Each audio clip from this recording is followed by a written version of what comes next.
Bah, Laurent, si tu veux, on peut faire une petite revue de code et on peut en profiter pour montrer la fonctionnalité de collaboration dans l'éditeur. Ok, écoute, je suis connecté. Normalement, je suis connecté sur la même compagnie que toi. Je vais aller sur le même projet que toi, sur le XGN Indispo. Exactement. Yes. Et donc là, effectivement, je vois apparaître une icône avec ton utilisateur. Et donc là, c'est ton curseur là, qu'on voit à l'écran, hein. C'est ça, écoute. Donc là, je vois effectivement ton curseur.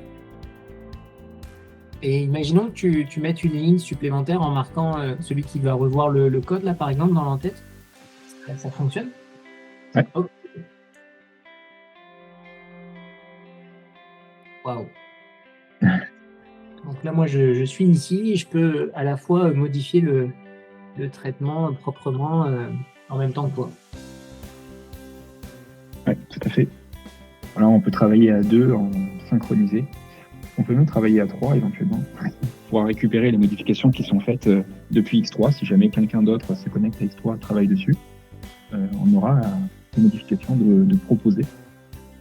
Donc ça veut dire qu'on peut faire une revue de code et toi, tu peux mettre tes commentaires au fur et à mesure dans la revue de code pour que Mhm. ton développeur qui a fait le code initial puisse revoir tes commentaires, quoi.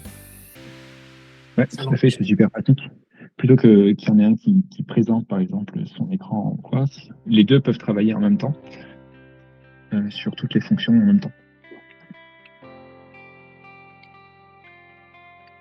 Cette fonctionnalité-là de collaboration, elle est surtout utile quand on a plusieurs développements en cours sur un même traitement. Ce Mm. n'est pas possible aujourd'hui. Exactement, oui. Ok.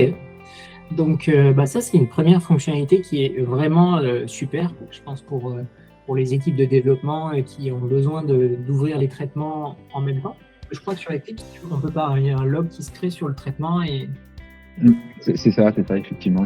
Que ce soit ouvert sur Eclipse ou sur X3, on a effectivement un verrou qui est posé. Et donc, verrou qu'on retrouverait ici en haut comme utilisateur sur X3. Mais il- là, ça ne nous empêche pas de travailler quand même. Mm. D'ailleurs, je crois que si tu te déconnectes mal, le lock est conservé sur le script. Et c'est ça, il y a souvent, il y a souvent des locks à supprimer sur les environnements. Mais là, on est complètement en dehors de toute cette manipulation, hein. C'est ça, on se libère un petit peu de certaines problématiques agaçantes en développement. Ok. Les fameux problèmes, hein. Mhm. Le système détecte de lui-même. Donc là, par exemple, il a détecté que j'ai une variable locale char qui n'a pas Dimension. de dimension là. Enfin, de Donc là, longueur, excuse-moi, oui. il faut que je rajoute éventuellement. Et après, le nom. C'est local char, Ah oui, xloc, et après la longueur. ici, hein. Oui. Donc là, il va disparaître de la liste. Ok. Donc pareil pour ça.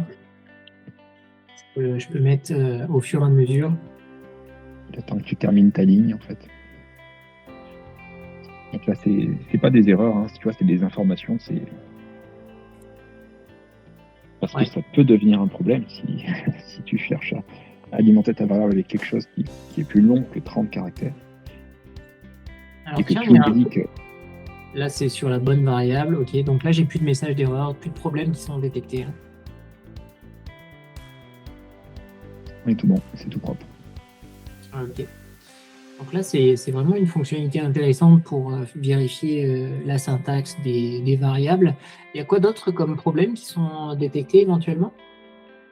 On va retrouver un petit peu certains des problèmes qui étaient gérés avec Eclipse, comme une ligne qui ne serait pas terminée correctement, euh, un- une instruction qui ne serait pas fermée, un if sans un if ou un subprog sans son end, des choses comme ça. Mais après, on a d'autres problématiques qui sont gérées dans notre outil, comme par exemple le fait que des champs n'existent pas dans les tables ou dans les écrans. Ça, aujourd'hui, sur Eclipse, on peut saisir ce que l'on souhaite. Ici, ça apparaîtrait en alerte, en warning, dire attention, ce champ-là n'est pas connu de l'environnement. Donc on pourrait identifier des problèmes à l'avance. Avec une mauvaise saisie, quelque chose, ça ressortirait tout de suite. Ok. Là, je vois qu'il y a la structure du script. Donc là, on a les actions, on retrouve le init, etc. On a les funproc qui sont listés, donc c'est facile pour retrouver les fonctions ou les calls. Hein. Mhm.